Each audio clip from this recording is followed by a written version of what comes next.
Hello everyone, my name is Shelby. Welcome back to my channel, Grace with Books. Today I'm super excited to be giving you guys my top 5 contemporary reads.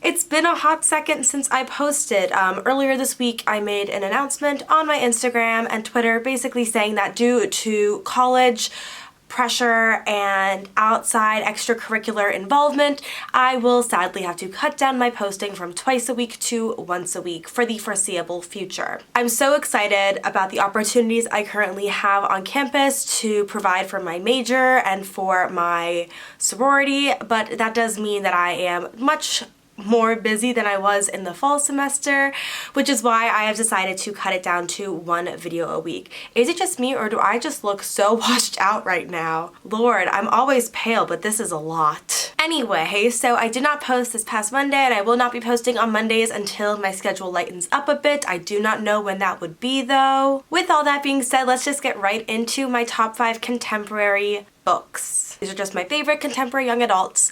I absolutely adore each of these and I can't wait to share them with you. If you do not know, top 5 is something I do every month on my channel when I pick a genre or topic and give you guys my top 5 reads, TV shows, movies from that topic. So this month it's contemporary. Last month I believe it was middle grade books. So you can be sure to check out all my past top 5 videos on my channel. So let's get right into my top 5 contemporaries. As usual, these are in no particular order. They are just the order in which I wrote them down when I was thinking about my favorites. And we are going to start off with number 1, which is The Problem with Forever by Jennifer L. Armentrout.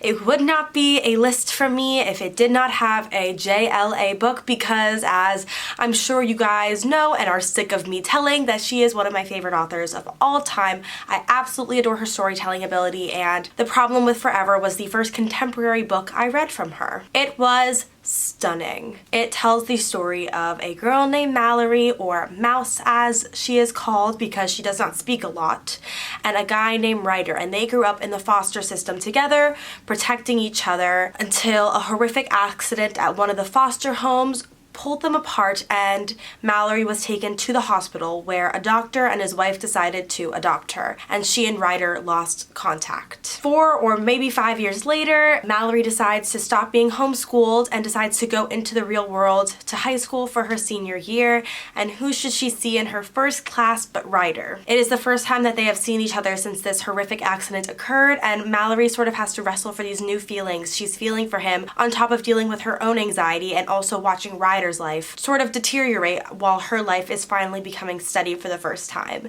It was such a powerful story. I felt all the emotions were so realistic and so jarring. I think JLA writes tragedy really well. I think she writes humor really well, and those are all very evident in The Problem with Forever, and it's just such a wholesome book, so I definitely recommend you check it out. The next book I'm going to talk to you guys about is Tell Me 3 Things by Julie Buxbaum. Tell Me 3 Things is about a girl named Jessie who has just moved to this new town, I believe, with her mother, because her mother has recently married and she now goes to live with her new stepfather and stepbrother. Jessie is really nervous about this new school, and when she gets a mysterious email from a guy named Nobody Somebody who is offering to help her navigate the halls and the classrooms and the people of her new school, sort of working as a tour guide in a way, a virtual tour guide, to help her make this transition. She has no idea who this could be, and the entire book is sort of trying to figure out who Somebody Nobody is, trying to figure out her new place in her new family,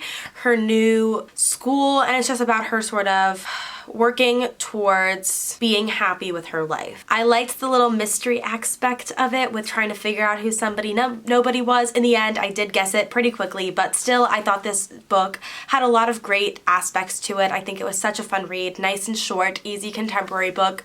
When you're sort of like done with, like, I read a lot of fantasy. I read so much fantasy, and sometimes you just need a little break, and contemporary is really good for that, and this book was just a really nice break between 2 huge fantasy series I was reading, and I'm so happy I read it because I really enjoyed it. Next up is Would Like to Meet by Rachel Winters. This is actually a new adult book. It's not like intense new adult, but it's more new adult contemporary style. Would Like to Meet tells the story of a girl named Evie Summers, and she is an assistant at this screenwriting film agency thing, and her boss is basically telling her to try to get these script pages from this very famous screenwriter named Ezra.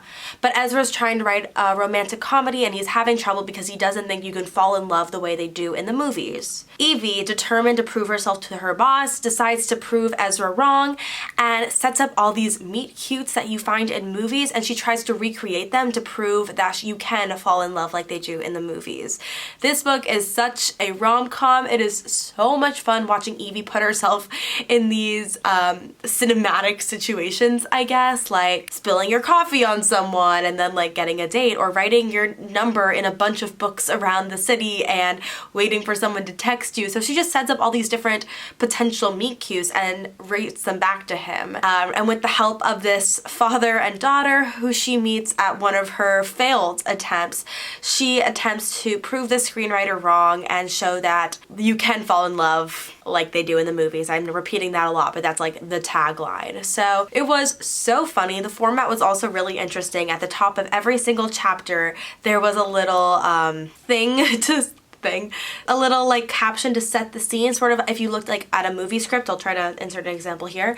If you look at a movie script, they have like exterior her garden or interior Evie's living room, and then they would sort of set up the scene in a little paragraph showing like what she's doing, and then it would go into the story. And I thought having that script format as the book was really cool and unique, and it sort of enhanced my whole experience reading it. The next book I'm going to talk to you about is Paper Girl by Cindy Wilson. I believe I've talked to you guys about this before, I'm not sure when, but this is definitely one of my favorite books. It's one of my favorite books because I think that it has really great anxiety and mental health representation and represents it in a way that's very true to its form. Paper Girl tells the story about a girl named Zoe who decided to not leave her house once the world became too scary of a place for her, and she's sort of been in this agoraphobic state for many, many years, and she sort of has created her own little world within her room, making stars and planets out of paper. So she's like a paper girl in a paper world, hence the title of the book. She is finally deciding to maybe start stepping out of her comfort zone and maybe actually go outside. She meets this guy named Jackson, and Jackson is a tutor hired by her mother to help her with her maths, and Jackson sort of really is something that scares her in this real world, but through his help and through the help of her therapist and her family, she starts to work up the courage to sort of face the world once more. Just think that this book represents mental health in such a not a positive light, because mental health isn't always positive, but it represents it in a way that is true. I love the therapist representation, that therapy is a good thing. I think a lot of times books maybe show a therapist as like someone who is not helpful or someone who is sort of not understanding the situation, but I think that in this book it's represented in a really good way, and I really appreciate that as someone who has gone through therapy and knows the benefits of it and knows the benefits of having someone to talk to like that, and also just has gone through, like, I have anxiety, I have mental health issues, and the fact that this book writes them in a way that I related to immediately really just says something about Cindy Wilson's writing and her overall understanding of the situation. So I really did enjoy this book and I highly recommend it. It is just such an interesting look into this girl's mind and I love it. Finally, the last book on my list is Emergency Contact by Mary H.K. Choi.